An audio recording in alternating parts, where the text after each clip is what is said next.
굉장히 이제 본인 아들이 피해를 입었다, 손짓을 막 크게 하는 거지. 그러면서 갑자기 뭐 너무 과격한가요? 하면서 웃으시면서, 내가 느끼기에는 그냥 한나라의 수장으로서의 어떤 그런 표현과 뉘앙스가 아니지 않았나 싶은 생각이 들었거든.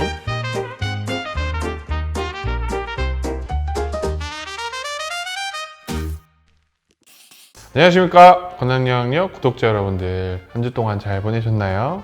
권한영양력과 함께 재미있는 스토리 같이 한번 나눠보시는 시간 가져보도록 하겠습니다.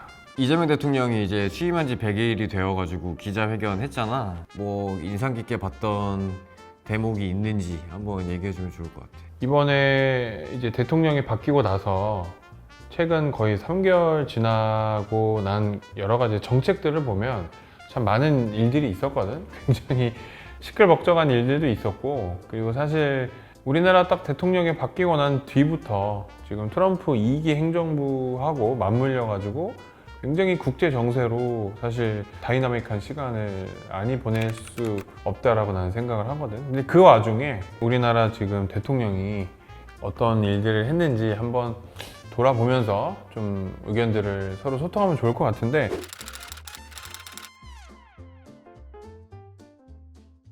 첫 번째는 일단 상법 개정, 그 다음에 뭐 중대재해법 관련해서도 개정이 있었고, 그 다음에 얼마 전까지 얘기를 했던 노란봉투법에 대해서도 실제로 이제 법이 제정이 돼서 1년 뒤에 이제 시행을 앞두고 있는데, 일단은 나는 첫 번째로 딱 느껴지는 거는, 조금 이제 좋게 말하면 노동자들의 권위와 또는 노동자들의 어떤 권한, 복지나 이런 것들을 끌어올리고자 그런 취지가 이제 느껴졌고, 기업 친화적인 정책보다는 반기업법적이고, 그 다음에 여러 가지 큰 회사들이나 크고 작은 회사들이 시장 경제 체제 속에서 법인을 운영하기에는 좀 더 어려워지지 않았나 싶은 생각이 들거든. 그러니까 예를 들어서 상법 개정의 큰 골자 중에 하나는 기존 주주들의 권한이 확대가 되고, 주주들의 권한이 확대가 되면 당연히 직관적으로는 회사 경영권을 갖고 있는 뭐 대표랄지 이사회들하고의 어떤 저촉점이 생기게 되겠지. 주주의 확실한 투명성의 제고가 됨에 따라서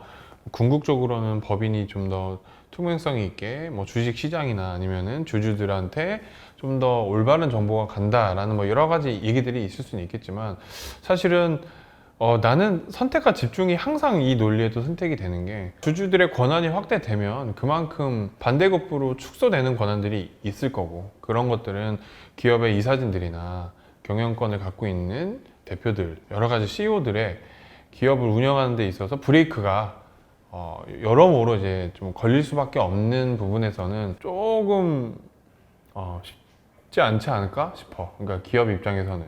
그리고 또 하나는 이제 중대재해법이라고 해서 어떤 사건이나 이제 법인을 운영하는 데 있어서 중대재해가 생겨서, 예를 들어 사망사고가 생기면 그 회사의 법인이 바로 이제 형사처벌을 받게끔 돼 있거나 뭐 구속이 되거나. 그래서 지금 현재 포스코건설이나 대우건설, 대림이엔씨, 예전에 이제 구대림산업이라고 하지, 지금 전 현장, 건설 현장에 지금 중지돼 있는 걸로 알고 있거든. 사망사고가 났어, 실제로. 아까 이제 상법 개정이나 중대재해법이나 이것도 잘 보면 법에 대한 뭐 취지, 보여지는 표면적인 이유는 근로자들의 어떤 권익 보호나 뭐 회사의 안전을 위해서, 또는 모든 이 근로자들의 환경 개선, 뭐 이런 이제 전반적인 게 들어갔다라고는 하는데, 사실 이거를 제재하려고 만든 법 때문에 궁극적으로, 그때도 내가 얘기했지만 황금알을 낳는 이제 거위가 있겠지. 그 거위가 우리의 회사 또는 법인, 크고 작은 대기업이든 중소기업이라고 한다고 했을 때 성장 동력, 그 다음에 기업을 운영하는 데 있어서 어떤 모티베이션이 떨어진다는 거지. 왜냐? 이렇게 사고가 나고 잘못된 사건이 터지거나 주주의 이런 개입이 회사의 경영권에 입김이 커진다고 하면 어느 누가 자유롭게 기업을 운영을 하고, 그래서 그런 부분에 대해서는 굉장히 지금 끊임없이 앞으로 협의를 해야 될 거라고 나는 생각을 하고 있고, 그 다음에 이제 최근에 내가 얘기했던 노란봉투법, 이거는 내가 더 이상 얘기를 안 해도 될 것 같아. 지금 너무나 많이 얘기들이 나오고 있고, 노사 분규를 사실상 조장을 하고 있는 정말 악법 중에 악법으로 얘기가 지금 회자되고 있어서, 그리고 이것도 지금 1년 뒤에 시행으로 앞두고 있는데 벌써부터 소송이 범람을 하고 있어. 최근에 현대차 노조 또 한 번 파업을 일으키면서 문제를 일으키고 있고, SK 하이닉스랄지 크고 작은 노사 분규들이 계속해서 지금 언론을 통해서 얘기가 되고 있어서 이 부분은 참 문제라고 나는 생각을 해. 그래서 이 부분에 대해서는 조금 우리가 예의주시해야 되지 않을까 싶어.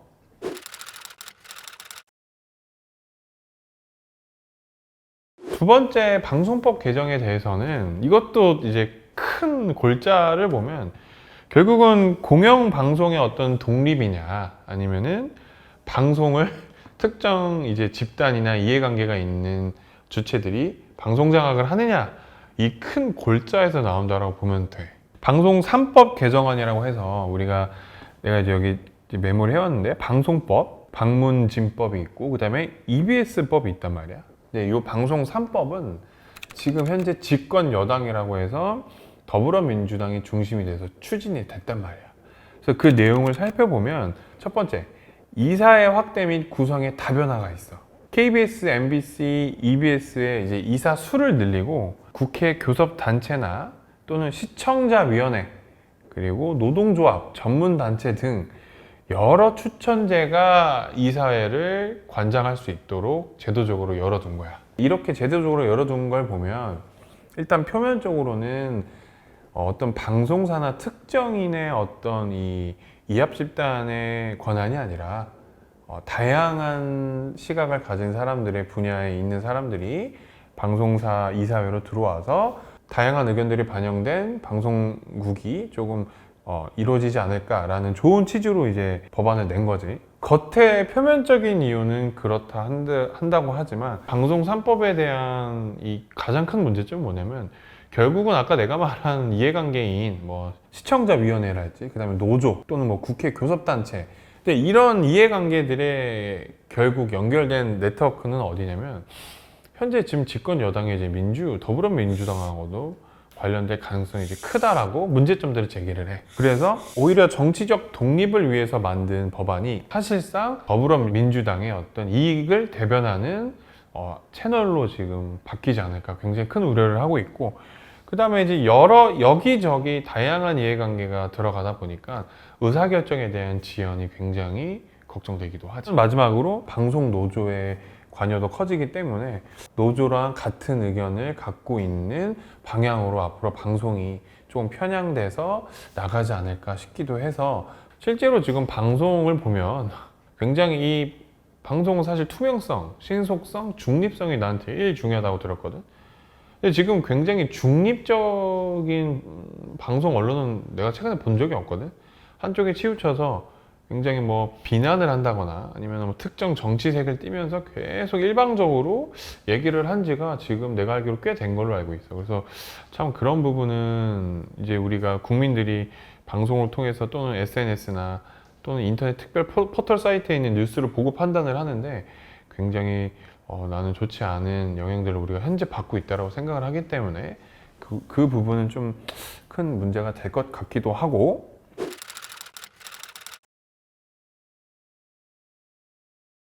그 다음에 이번에 기자회견 때 또 얘기를 하고 논의가 됐던 게 상속세 축소 방안에 대해서 한 번 더 명시를 했단 말이야. 이슈가 되고 있는 부분은 배우자 상속세 이제 공제가 5억 원에서 이제 10억 원으로 상향 조정이 된 거야. 그러니까 쉽게 말해서 내가 배우자한테 5억을 줬을 때 세금이 붙는 그 기준을 이제 10억 원으로 올려서 좀 더 세금의 제재를 덜 가하게 이제 만들었다라는 취지에서는 뭐 당연히 일반 국민들이나 배우자들끼리 상속을 하는 데 있어서는 좋으나 우리나라의 이 실제 상속세는 문제가 뭐냐면 OECD 국가 중에 우리가 일본 다음으로 높아. 최고 상속세율이 대한민국이 50%고 일본이 55%인 걸로 알고 있거든.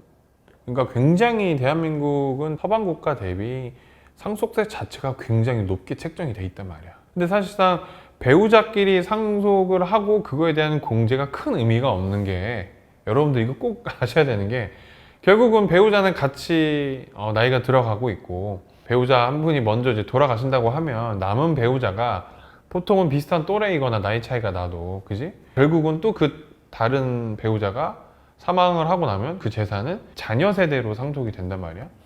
근데 사실상 지금 자녀 직계비속에 대한 상속에 대한 거는 직접적으로 추진이 되거나 결론이 나온 게 없단 말이야. 그래서 실질적으로 우리가 국민들 또는 나 또는 뭐 여러분들이 조금 더 세금으로부터 조금 이득을 받는다라고 하려면 얼른 빨리 상속세 부부 배우자 공제뿐만이 아니라 이제 밑에 직계비속이나 다음 세대로 내려가는 상속세에 대한 개정이 빨리 돼야 되지 않을까 싶어.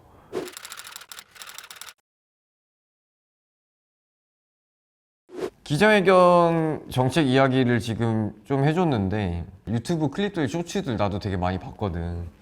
뭐 기억에 남는 장면 같은 거 있으면은 같이 이야기하면서 결론 내주면 될 것 같아. 거기가 이제 영빈관이지, 청와대 영빈관에서 기자회견을 했잖아. 다른 그 뭐 얘기하다가 갑자기 그 본인 아들 얘기를 꺼내면서 뭐 화천대유 다니어서 뭐 이래 저래가 문제가 많아서 뭐 가짜 뉴스가 판을 쳐서 굉장히 이제 피해를 받았다. 본인 아들이 피해를 입었다. 손짓을 막 크게 하는 거지. 그러면서 갑자기 뭐 너무 과격한가요? 하면서 웃으시면서, 내가 느끼기에는 뭐 이건 보는 사람마다 다를 수 있겠지만 그냥 한나라의 수장으로서의 어떤 그런 표현과 뉘앙스가 아니지 않았나 싶은 생각이 들었거든. 그러면서 이제 그 뒤에 나온 말들이 뭐 예전에 불리한 기사, 나한테 불리한 기사는 잘만 내보내더니 왜 요새는 팩트를 이야기해도 왜 안 내보내냐, 그러면서 뭐 내가 외계인입니까? 이런 얘기를 또 한 거야. 생뚱맞게 갑자기 외계인 얘기를 하면서 이제 화제 전환을 하면서 그 뒤에 그런 얘기를 하지. 미국 같은 경우에 허위 사실 유포를 하면 뭐 손해배상액이 산정이 돼서 굉장히 그 죄가 크다라는 식으로 얘기를 했는데, 내가 이제 찾아봤거든. 그리고 나도 이제 미국 법을 공부를 했잖아. 근데 내가 정확하게 팩트 체크를 하면 미국 같은 경우는 허위 사실 유포범에 대한 처벌이 사실상 어렵거든. 그게 무슨 말이냐면 미국에서는 공인에 대해서 일부러 악의를 갖고 어떤 특정인에 대한 사실이 아닌 것을 본인이 알매도 불구하고 그거를 유포를 했단 말이야. 그러면은 그 사실관계가 완전하게 입증이 되고 명예훼손을 한 게 밝혀진다고 하면 비로소 명예훼손죄가 아주 예외적으로 적용이 될 수도 있거든. 근데 거의 없어. 내가 알기로는 아예 없는 걸로 알고 있어. 그러니까 그만큼 이 정치인과 공인에 대해서는 그 표현의 자유를 존중해준다는 거야. 정치인이 아니고 개인 또는 기업에 대한 언론의 악의적인 왜곡에 대해서는 벌금형이 나오고 있는 게 소수 사례가 있어. 근데 그 부분을 가지고 본인이 지키기 위한 수단으로서 약간 언론중재법, 언론중재에 대해 관련된 피해나 이런 거를 조금 산정을 해서 약간 이제 활용을 하려고 한다는 게 조금 나는 갸우뚱 이건 뭐지? 이거에 대한 생각이 들긴 하더라고.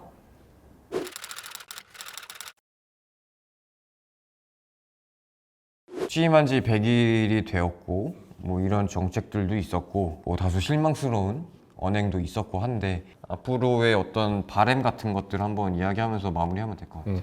나는 이번에 100일 기자회견 보고 딱 느낀 게 뭐냐면 이거야. 국민들이 원하는 개혁 또는 국민들이 원하는 정책 얘기를 하는데, 거기서 말하는 국민이 지금 현재 집권 여당을 뭐 추종한다라고 해야 되나? 아니면은 따르는 그 정말 일부의 부분만 국민이라고 생각을 하는 건지, 아니면은 지금 정치만 봐도 여당 야당 첨예하게 대립하는 게 아니라 그냥 여당이 다 알아서 하거든. 사실상 나는 이거는 굉장히 큰 문제가 있다고 생각을 하고 있어. 다수결의 원칙을 따라야 되는 건 맞지만 다수가 그렇게 생각한다고 해서 무작정 그거를 따라야 된다는 얘기는 아니거든. 대의민주주의에서 다수결의 원칙은 뭐냐면 최소한의 남의 어떤 기본권과 이 남의 의견을 피해를 끼치거나 침해를 가지 않는 선에서 계속해서 협치를 하거나 협의를 하거나 같이 의사결정을 합리적으로 도출을 해야 되는데, 글쎄 지금 보면 너무 한쪽에 치우친 뭐 국민들의 어떤 의견이나 이런 거를 취합을 해서 정책이나 뭐 여러 가지 조직 시스템도 바꾸고 있다고 이제 보여지거든. 그래서 앞으로 우리나라 뭐 대통령이든 아니면 정부든 그들이 말하는 국민이 한쪽의 어떤 이런 국민이 아니라 정말 대다수의 국민들이 생각을 하고 방향성을 갖고 있고 그런 부분들에 대해서 조금 귀를 기울여야 되지 않을까 싶어. 정말 그건 큰 걱정이야. 왜냐면 그렇게 나는 보여지지 않아. 그렇게 경청을 하고 있다라고 생각을 안 하고 있어. 앞으로 난 그런 것들이 좀 먼저 선 조치가 돼야 되지 않나 싶어.